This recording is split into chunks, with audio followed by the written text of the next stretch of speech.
continuing in our series called Fight. We're asking the very important question, what can I trust? I don't know if you've noticed or not, but there are a lot of entities in our culture, in our society, asking you to trust them. For instance, advertisers ask you to trust them with the product that they're promoting and trying to get you to buy. Maybe it's a new product, maybe if it's a new label on an old product, but they're asking you to trust them. If you're a single person, you meet somebody in a coffee shop or on a Friday night, or for instance in the lobby of a church like this, and you start having conversations and they express an interest in dating you, what they're asking you is to trust them. Trust them potentially with your heart, trust them with your time, trust them to some degree with your well-being. They're asking you to do that. It happens in our careers. You may be struggling in your job, but your boss says, hey, if you just hang on, we have great plans for you. Your career is going to take on a whole new trajectory. Trust us. We've got plans that will work out for you. And we hear it from whatever news channel and news source that you listen to. We get it from philosophers, and we get it from advisors, and we even get it in churches. And the question is, how do you know what to trust? How do you know which one, which thing, which person you can trust? I did a little research when I was putting this conversation together about the kinds of things that Americans trust most, if you want to grab there in your outline and follow along. In America, 80% of Americans say they trust the military.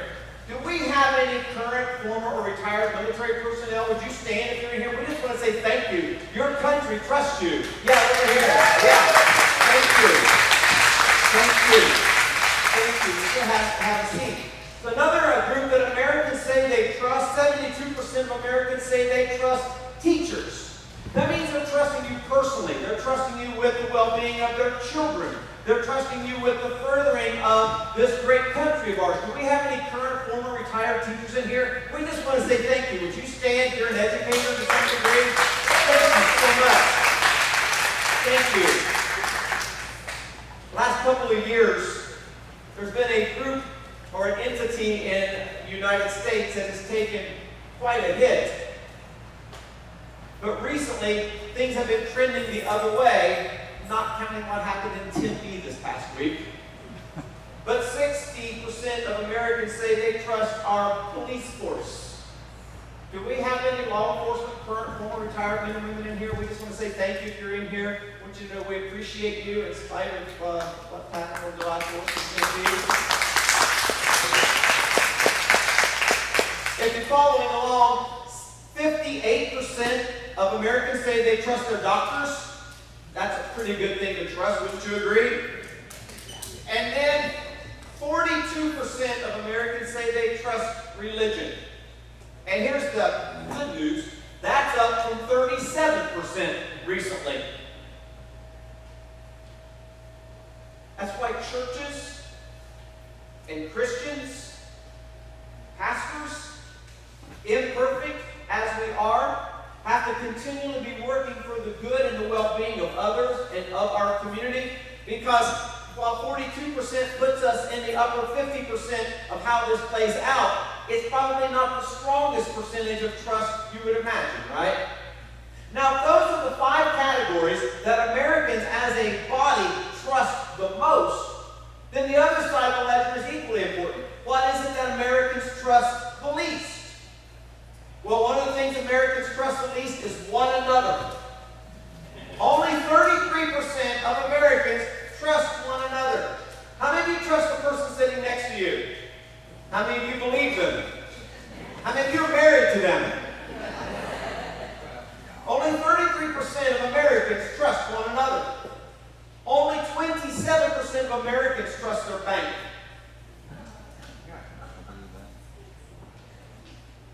And it gets worse. Only 22% of Americans trust the news. Only 19% of Americans trust the American government as a whole. Check this out. Only 13% of Americans trust Congress. Do we have any men and women or members of Congress who'd like to stand with us? No, I'm just joking. Although, interestingly, when I initially put these things together, the only time I've ever used them, there were actually members of Congress sitting out there. So we've got a whole trust issue going on. Wouldn't it be great if there was an objective resource that taught us who we could trust, what we could trust, and how to go about dealing with this tension and with this dichotomy that's going on, that helps us understand how the trust quotient works? Now, the good news for us sitting in this room this morning is this isn't something that's brand new to humankind. It's been around as long as people have. And in this series that we're in right now, we have a young leader named Timothy who is overwhelmed with knowing who he can trust and what he can trust, where he can go to get advice he can trust. And his mentor, his spiritual father, if you will, is a guy who's going around, been planting churches ever since he had a personal encounter with Jesus Christ, this guy named Paul. But Paul is getting advanced in age, and not only is Paul getting advanced in age, because he has been going around espousing this thing that we call the gospel, Paul has been placed in a Roman dungeon because of his faith. But Paul is sitting in this dungeon, and he's really, really concerned about the advancement of the gospel, the future of the gospel, because Paul knows that his days are numbered. Paul knows that whether it be by the natural things in life or by the hands of the Roman government, that his life is going to end in a very, very short time. And he's concerned, and he's been praying for his young friend in the faith named Timothy, and he's getting word that Timothy is really struggling, that Timothy is having some health issues like stomach ulcer kind of stuff. That Timothy is struggling with a spirit of timidity because there have been a lot of strong personalities that have begun walking into the church there in Ephesus where Timothy is pastoring. And Timothy is basically in over his head. He's physically weak. The opposition is strong. And there are problems in the church. And the whole thing is beginning to feel like a house of cards. And sitting there in this dungeon, Paul was thinking, how can I encourage Timothy? How can I kind of coach him? How can I help him get through this season? And in the 3rd chapter of this letter that we call 2 Timothy, a very, very personal letter that Paul has written to his young friend, Paul begins to address a few things that are going on. If you want to pull out your outline, Paul is telling Timothy that he has to fight through the difficulties. How many of you are live long enough to understand that difficulties are a part of life? Out in the margins there in your outline in your worship folder, write this question: what causes terrible times? See, these difficulties that Paul is addressing with Timothy have created kind of terrible times in that community, and in particular that congregation that Timothy is facilitating. If I were to take 2 Timothy, put it all up on the screen at once, and read all of it at once, especially in the initial third to half of it, if you've read that this past week, as I asked you to do, would you agree that there's pretty much enough stuff in there to offend all of us more than once? There's enough stuff in there, as they say where I come from, for everybody to get all 10 of their toes stepped on at the same time. But what if we don't take that approach today? What if we don't, in our minds, vicariously point fingers at people or our community who are not in here this morning? Or even better yet, what if we don't sit there and in our minds filter all our grievances about somebody else that's sitting in this room and point mental fingers at them? And what if I don't stand up here this morning as the sharer of this conversation and take Paul's words and point fingers at Connect Church or at any of you individually? But what if we all did this?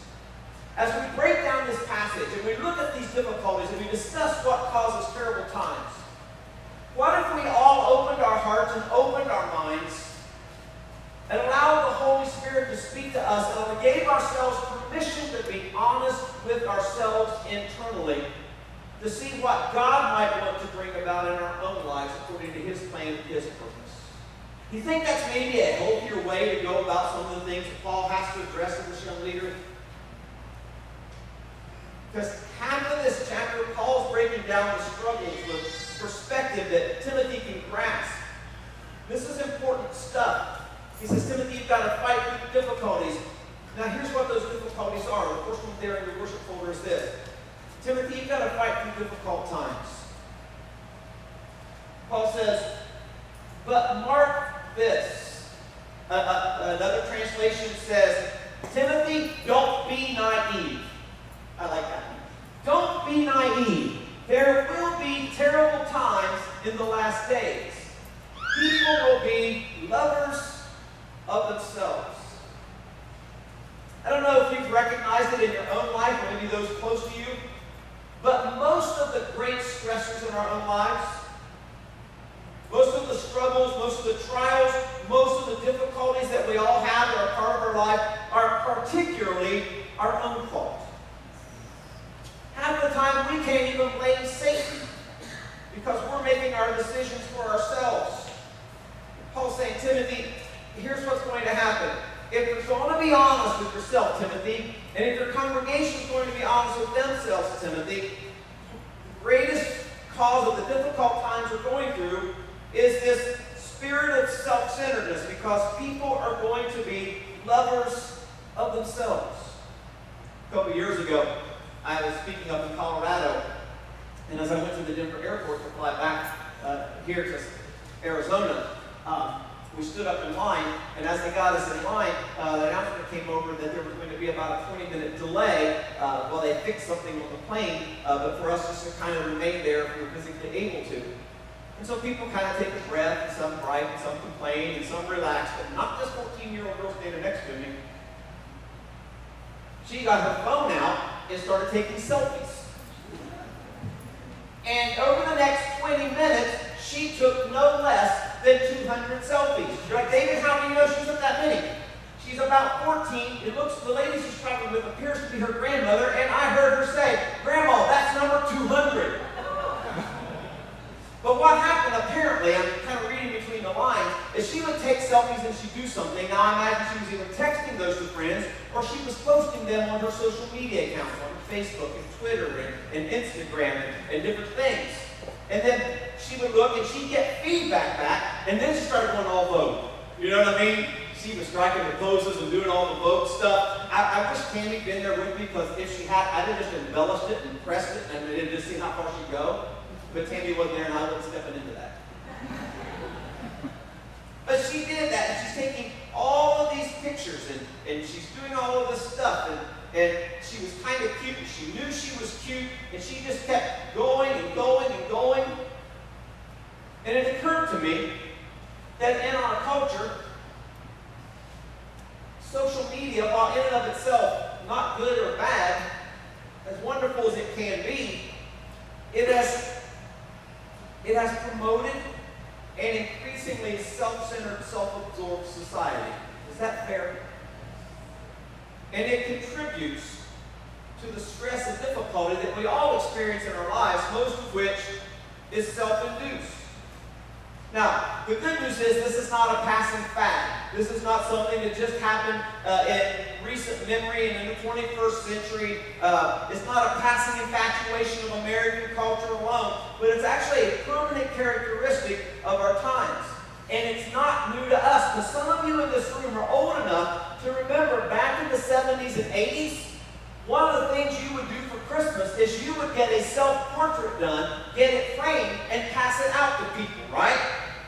And if you go back to Paul and Timothy's time, that while they didn't do selfies in the sense of pulling out an iPhone or an iPad or a smartphone, what they did is anybody who was anybody, be they an athlete or a ruler, a government official, a Caesar, they would build statues of themselves and have them posted outside their temple, outside their courthouse, outside their own homes. So the 21st century version is just a selfie where people used to do statues. Paul's breaking all this down for Timothy about what it means to be a self-absorbed people. And then what Paul is doing is Paul is calling Timothy, and I think Paul's calling us, to try and understand this so that we as people of faith can fight this, but in appropriate ways. Now, to break down appropriate ways, I need to address two groups of people in here this morning. First group that I need to address are those of you who are older believers. Paul's encouragement would be to older believers is you're probably not advancing the gospel as Paul would like to see it advanced if you're complaining about younger people, or you talk down to them, or if we're constantly pointing out, why does this person have purple hair, and why does this person have so many earrings, and why does this person dress like that? If we're breaking all that stuff down and pointing things, we're actually making it more about us than we are about the gospel.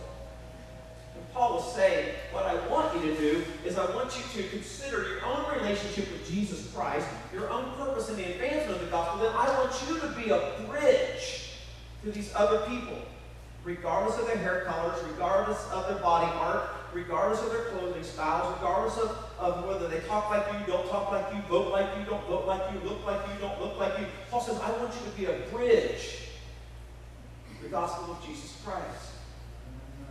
The second group is the younger group. Sometimes we forget that some of the people going around who have gone before us, and the price they paid allows us to be in a place like this to do the kinds of things we would like to do. And Paul's comment to Timothy that is so pertinent to us today is, Timothy, you are a young man that I have walked with. And Timothy, I know that you have a coachable and a teachable spirit. And Paul would say to millennials in our age, so to speak, do you have a coachable and a teachable spirit? Are you open, or are you constantly pointing fingers? You know, the older generation said, why do you have purple hair, why do you have blue hair, all that stuff, you know what I mean? So Paul will be walking Timothy through all of this. That he believes that we have to find a way to understand these inherent dangers so that we can stand firm in our faith. Because self-centeredness produces difficulties, and difficulties then fall out of us and become difficulties of the people around us. Paul says, I want to encourage you in this. I want to encourage you with a very framing of understanding that the difficulties in life are seasonal, not continual. They are temporal, not perpetual. Stand firm in the midst of the storm, because all storms eventually pass, right? Author and psychologist Dr. Henry Cloud says these words: wise people have problems, foolish people have patterns. It's pretty telling, isn't it? Wise people have problems, foolish people have patterns. Which leads me to my next thought. Timothy, I want you to fight through the difficult times. And in Timothy, you're going to have to fight with some difficult people. In verses 2 and 5, Paul says, people will be lovers of themselves, lovers of money, boastful, proud, abusive, disobedient to their parents, ungrateful, unruly, without love, unforgiving, slanderous, without self-control, brutal, not lovers of the good, being treacherous and rash and conceited, lovers of pleasure rather than lovers of God, having a form of godliness but denying its power. Paul says, Timothy, have nothing to do with such people. In another translation, that last line would read like this: Timothy, stay away from people like that. Now, verse 5 ends with that phrase that says, have after the dash, having a form of godliness, but denying its power. Here's what Paul is talking about. Paul is saying, Timothy, undoubtedly there in your community, there are some people who are starting to come into your church. And these people come in and they maybe throw a couple of bucks in the offering plate, and maybe they sing the psalms, maybe even they raise a hand or two in the worship moments, and maybe they even share in communion. But Timothy, what's going on is they have this form of godliness. In other words, they come into church, they understand the form, they understand the expression, but they deny its power. Meaning, after they come in and they do the worship and they do the service and they have the expression, and then they go out, and nothing ever changes in their lives because they have not opened themselves up to the power of the gospel. See, these people are more interested in self-discovery than they are in self-sacrifice. Paul says, Timothy, kind of stay away from people like that. They're going to drag you down. Now, I don't have time to break down all 19 of those things that I kind of addressed in a broad picture a few moments ago. I don't have time to break down all kinds of those things, but I do want to draw your attention to the two bookends. Paul said the two bookends of self-absorbed behaviors of the difficult people. This verse begins with, they will be lovers of themselves, and it ends with the phrase, rather than or not being lovers of. See, the difficult people that Paul's talking about are people who love themselves more than they love God. You're saying, well, David, how do we know that this qualifies in my life? Like, I don't have all 19 of these things. I only have like 2. Congratulations. It only takes one for you to love yourself more than you love God. Do you know that there are a lot of people, Christian people, maybe even people in our own church who love themselves more than they love God, when you use Paul's writings as a qualifier? The things identified in between those two bookends of lovers of self and not lovers of God are all expressions of misdirected love. And our culture is permeated with that because we do things that are basically self-centered, self-focused, and we're thinking only of ourselves, and we're not thinking of spillover effect. We're not thinking of impact. We're not thinking of other people. Maybe this video will give you a little bit of insight.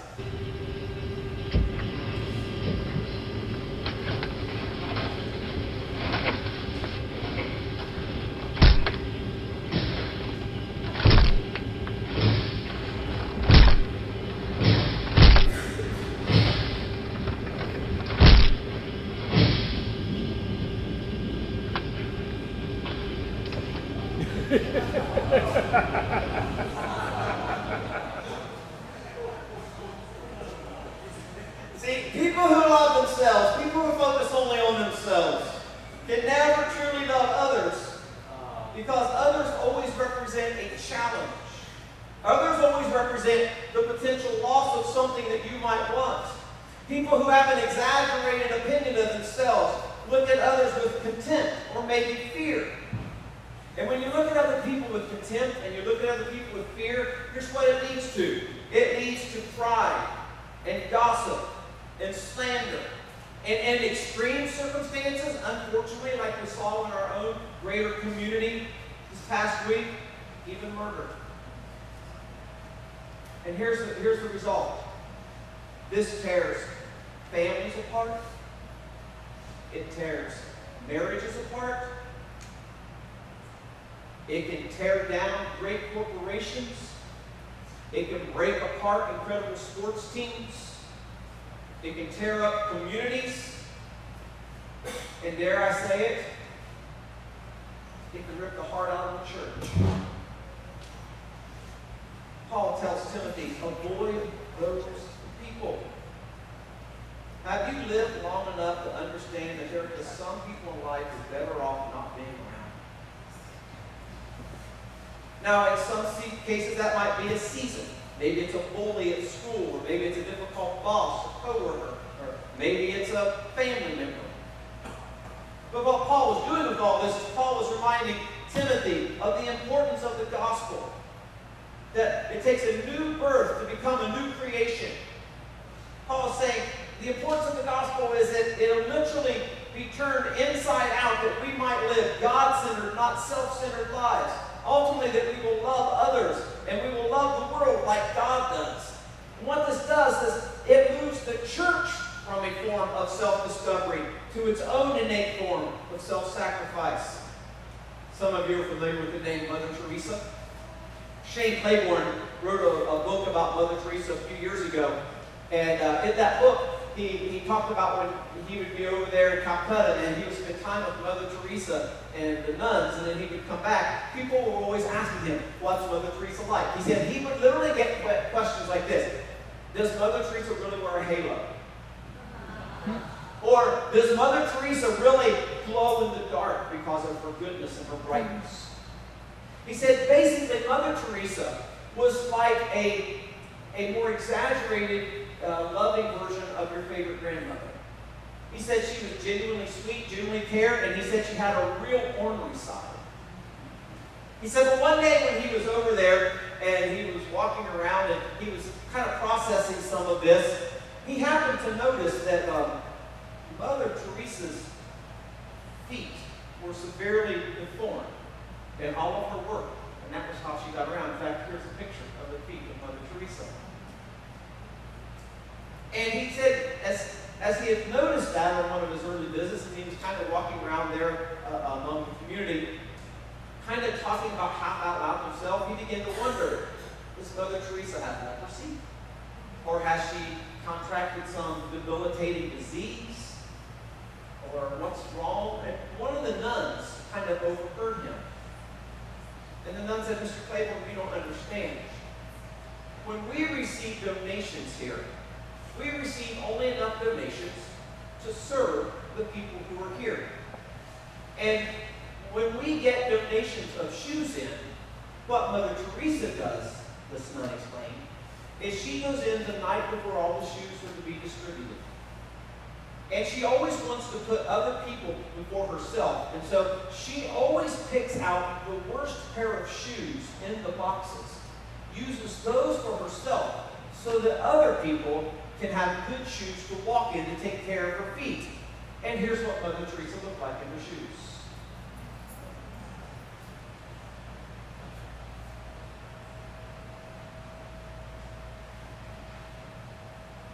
And Paul is saying, Timothy, you will know the people you can trust, the people who are going to help you, and the people who are going to prove to be difficult for you by how they serve, love, and lead others. There's a third thing that Paul says, Timothy, you've got to fight for. You've got to fight through difficult circumstances. In verses 6 through 9, Paul says, they are the kind, talking about these difficult people, they are the kind who worm their way into homes and gain control over gullible women. Now let me hit the pause button right there. By 21st century standards, some of you are thinking, wow, Paul is pretty sexist. That's not what Paul is saying at all. Back in that day, you have to keep in remember a whole different culture and a whole different part of the world, and a couple thousand years ago, women were considered to have a social status lower than the dogs. And women were not supposed to work outside of the home. Women were not supposed to have other regular conversations with other women, and a woman could be divorced from her husband if she happened to go outside and do whatever she needed to do and looked another man in the eye. So what happens is, all day long, while the men are out doing men things in that particular culture, you have all these desperate housewives sitting at home with nothing to do, and here comes this well-dressed charlatan who's got fancy clothes and fancy cologne and a fancy vocabulary, and he knocks on the door and she opens it up and he makes her feel like she's the absolute best person in the entire world. And then he starts leading her down a path, and we call these kinds of folks charlatans. And these were the kinds of men who would go to these homes knowing the husbands weren't there, and they would prey on women. So that's the understanding that Paul was explaining that I broke down for you, that Timothy already knew. And he says, and gain control over gullible women who are loaded down with sins and are swayed by all kinds of evil desires, always learning but never able to come to a knowledge of the truth. Just as Jannes and Jambres opposed Moses. Now, Jannes and Jambres, who are they? They are the two magicians that when Moses went in to confront Pharaoh, and God said, lay your staff down and it becomes a snake. These were the two magicians that were also trying to do their magic there in front of Pharaoh in Moses' presence. He's comparing those kinds of teachers, these charlatans who prey on women, to those kinds of magicians who are trying to offset the power of God. Because he says, so also these teachers oppose the truth. They are men of depraved minds, who, as far as the faith is concerned, are rejected. But they will not get very far, because as in the case of the women, their folly will be clear to everyone. See, back in Paul's day, Paul, as I told you last week, had to deal with the Gnostics and all these Christ plus mysticism, Christ plus Gnosticism, Christ plus our human understanding. and Paul's talking about what's going on here. It's the same kind of thing that the Apostle John, in writing in the book of Revelation, had to deal with a woman who was trying to gain control of the church through her own methods, and John referred to her as Jezebel. Jezebel wasn't a popular name back then. That'd be like you naming your kid Hitler today, right? And you had the Greco-Roman culture going on where you have multiple gods, multiple temples everywhere, false teachers and charlatans. And what they were doing is they were preying on the church for their own selfish gain. Maybe that's why only 42% of American people actually trust religion, because we've had a 2,000-year head start on charlatans playing the religion card. Paul says that you know that's not who I am. You know what I am about. You know that you can trust me. You know that I have spent time with you and I have cared for you. And you're like, well, Paul, that's a little bit arrogant sounding. Paul's going, no, not at all. Here's the difference. I put my life on the line to back my message. He says, Timothy, you spent time with me. Don't you remember those nights when we went to the fires and the days when we went to Corinth and the people we encountered? Timothy, don't you remember all the things that were going on? And have you guys been long enough to understand that in life, for the most part, the best lessons are caught, not taught? And yet Paul is saying all of these things and these false teachers, you've got to watch their lives, you've got to catch their spirit to understand that while they may use glossy words, their lives aren't backing them up. And if those are the things that cause difficult times and they create terrible times, then here's the thing we have to ask.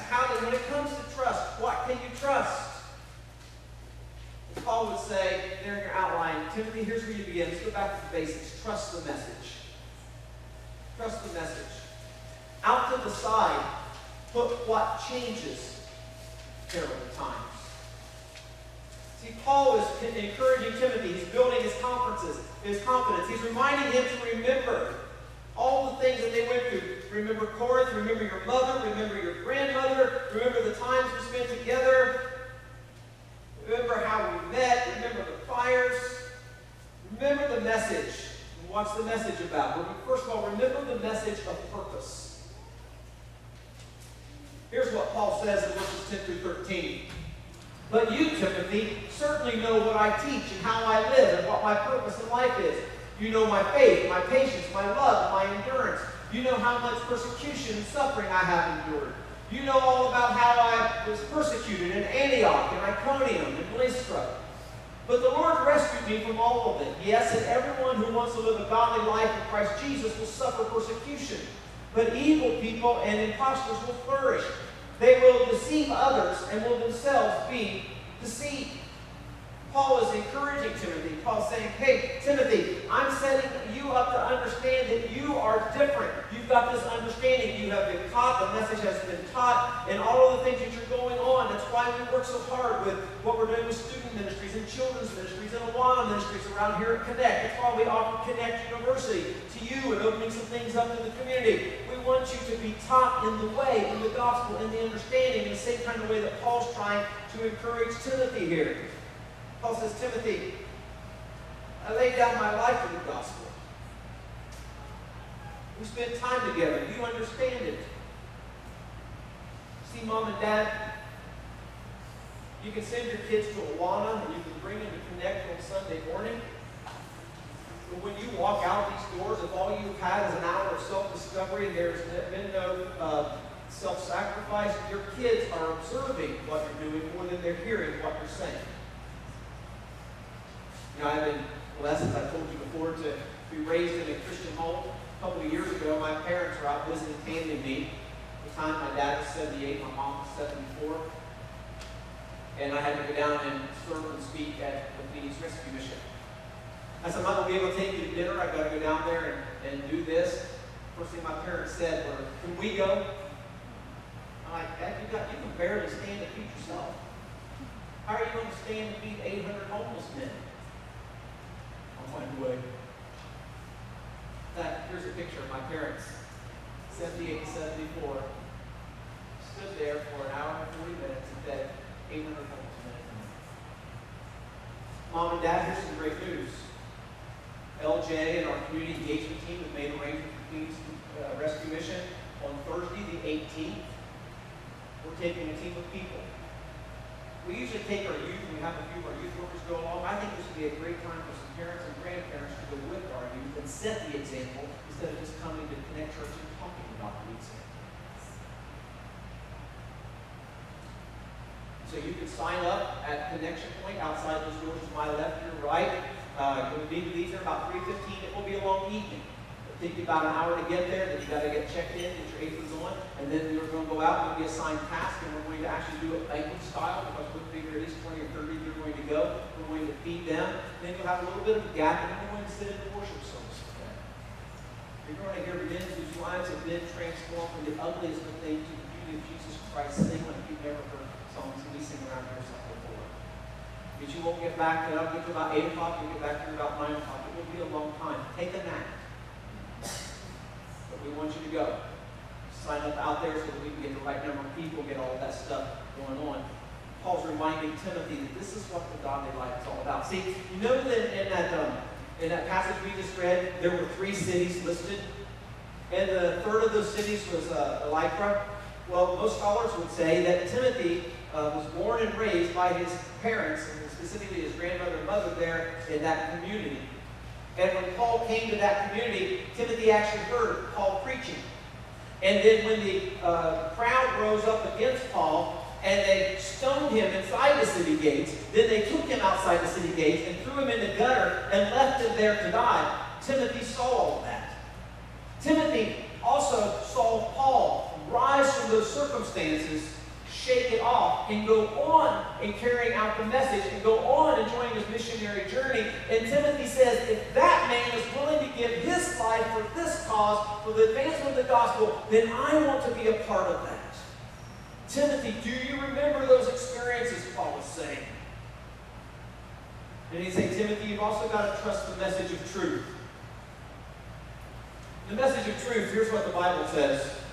He says, but you must remain faithful to the things you have been taught. You know they are true, for you know you can trust those who taught you. That's why we work so hard around here about getting high-capacity people who have a personal relationship with Christ and an understanding of what it means to share Christ with others, to work with our children, to work with our students.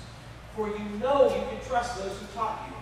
You have been taught the Holy Scriptures from childhood, and they have given you the wisdom to receive the salvation that comes by trusting in Jesus Christ. Timothy, what can you trust? The only thing you can fully trust is the wisdom to receive the salvation that comes from trusting Jesus Christ. See, our culture is lacking trust because they've not been taught to trust. The fastest growing segment demographically in American culture is the segment known as the nones, N-O-N-E-S. They don't identify with any faith, any religion, any particular philosophical understanding. They're kind of just creating it as they go. That's why we have to work really, really diligently in what we do with the training up of our children and our students and our connection groups. And if you're bringing friends and guests with you as we prepare all of our small groups and furthering classes that we're going to do this fall. So we work so hard for those things so that people can learn, and they're learning from people they trust, being you. And then we get to go out and live it in our marriages and in our schools and in our jobs and in our Little League and our soccer games, and others catch from you what you've been taught. Because our country and our community desperately is seeking something that they can trust. It says, and finally, Timothy, here's what else you can trust. This isn't a passing fad. This isn't some new infatuation. Timothy, you can trust that this is a message for life. Now, it's a real interesting thing what Paul does with the juxtaposition of the next 2 verses. Here in Pop 16 and 17. He says, all Scripture is inspired by God. That means it is literally God-breathed through men into recorded wording. And it is useful to teach us what is true, to make us realize what is wrong in our lives. Now that's verse 16. Verse 16 leads into verse 17. And verse 17 only works if we buy into verse 16. It corrects us when we are wrong and teaches us what to do is right. God uses it to prepare and equip His people to do every good work. And you're like, wait a minute, David, I thought this whole Christian thing was about faith, not works. It is your faith that gives you a personal relationship with Jesus Christ, not your works. You can never earn it. But on the other side of faith, as Christ cleanses you and you fall more in love with Him, and you fall love yourself less and love God more, then your works are the natural byproduct of your faith. Does that make sense? See, most people talk about wanting to leave their family or their children an inheritance. An inheritance is what you leave for your kids. I think that's too low of a standard. Not that there's anything wrong with getting an inheritance, but I think moms and dads, while leaving an inheritance is important, what's more important is that you leave a legacy. If leaving an inheritance is what you leave for your kids, a legacy is what you leave within your kids. And I don't know if you thought about it or not, this is all fresh. Verses 16 and 17 are the antithesis to verses 2 through 5. They are the opposite. Timothy has gone from hearing Paul say people will be lovers of themselves to how God wants to use us to prepare and equip all of us to do good works. A little girl was riding home from church with her parents, and she was sitting back there, and finally she said, "Mom, the preacher this morning said that God is bigger than us, and it confused me." And she said, "Well, first, is God bigger than us?" And her mother said, "Yeah, that's true. God's bigger than us." And the little girl said, "Well, Mom, after the preacher said God was bigger than us, I got more confused because he said not only is God bigger than us, but God lives in us. Is that true?" And Mom said, "Yes, that's true." And then the little girl said, "Mom, if God is bigger in us, yet God lives in us, then as we go through life, shouldn't God show through us more?"